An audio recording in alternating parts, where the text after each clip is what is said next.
Hello అండి, welcome to my channel that males family. మా ఇంటి దేవుడు లక్ష్మీ నరసింహస్వామి కదిరి. అందుకే మా చిన్నోడికి పుట్టు వెంట్రుకలు తీపించడానికి టెంపుల్కి వెళ్ళాము. జున్నుకైతే 9th మంత్లోనే గుండు చేపించేశాము, ఎందుకంటే వాడి బర్త్డేకి హెయిర్ రావాలని చెప్పి. కానీ మా చిన్నోడికి 9th మంత్లో కుదరలేదు, అందుకే 11th మంత్లో తీపిస్తున్నాము.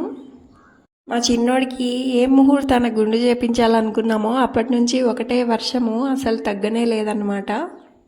మా జున్ను గుండప్పుడైతే మా రిలేటివ్స్కి చెప్పాము, ఈసారి ఎవరికి చెప్పలేదు, మా ఫ్యామిలీ మెంబర్స్ మాత్రమే. ఈ వర్షం వల్ల ఏది నీట్గా క్లీన్గా జరగలేదు, అంతా హరిబరిగా అయిపోయింది.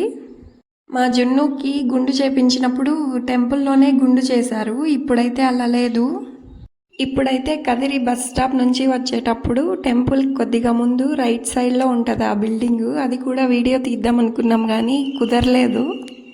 మాకు అక్కడ పుట్టు వెంట్రుకలు తీస్తారని తెలియక మేమైతే చాలా స్ట్రగుల్ అయ్యాం. వర్షంలో అక్కడికి ఇక్కడికి చాలాసార్లు తిరిగాము.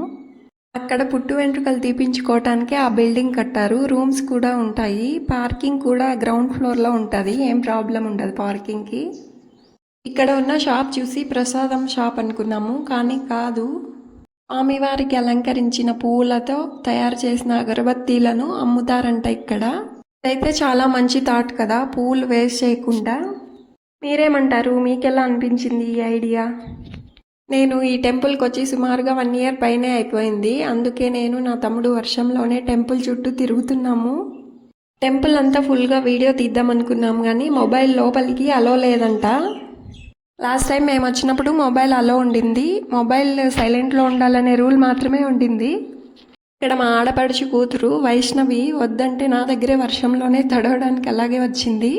మేము దర్శనానికి వెళ్ళే టైంకి స్వామివారికి అభిషేకం చేస్తున్నారు, చాలాసేపు వెయిట్ చేయాల్సి వచ్చింది. ఇక్కడ సాములు అదే పూజారులు చాలా కమర్షియల్గా ఉన్నారు.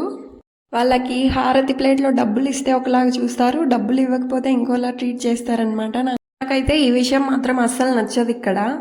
నేను ఇక్కడే పక్కనున్న కాలేజ్లో డిగ్రీ కంప్లీట్ చేశాను. నేను తలస్నానం చేసినప్పుడల్లా వచ్చేదాన్ని ఇక్కడికి, అందుకే పైసలు ఉంటేనే వచ్చేదాన్ని, లేకపోతే వచ్చేదాన్ని కాదు. మీలో ఎంతమంది ఈ ప్రాబ్లం ఫేస్ చేశారో కామెంట్ చేయండి. ఇది ఉత్తరరాజ గోపురం అనమాట, ఇయర్లో ఒకసారి ఓపెన్ చేస్తారు ఈ డోరు. వర్షం పడుతుందనేమో ఎద్దులను ఇక్కడ కట్టేశారు. టెంపుల్కి ఎవరైనా వచ్చి రూమ్స్ తీసుకోకుండా ఉంటారు కదా, వాళ్ళు లేడీస్ డ్రెస్ చేంజ్ చేసుకునే రూమ్స్ ఇవి. మేము ఒక రీల్ కోసం ఈ వీడియో తీసుకున్నాము, అందరి ముందు తీసుకోవటం చాలా ఫన్నీగా అనిపించింది. ఈ వీడియో మీకు ఎలా అనిపించింది? కొద్దిగా అయినా ఇన్ఫర్మేటివ్గా అనిపించింది అనుకుంటున్నాను. ఈ వీడియో నచ్చితే లైక్ చేసి నా ఛానల్ని సబ్స్క్రైబ్ చేసుకోండి. Thanks for watching. Bye bye.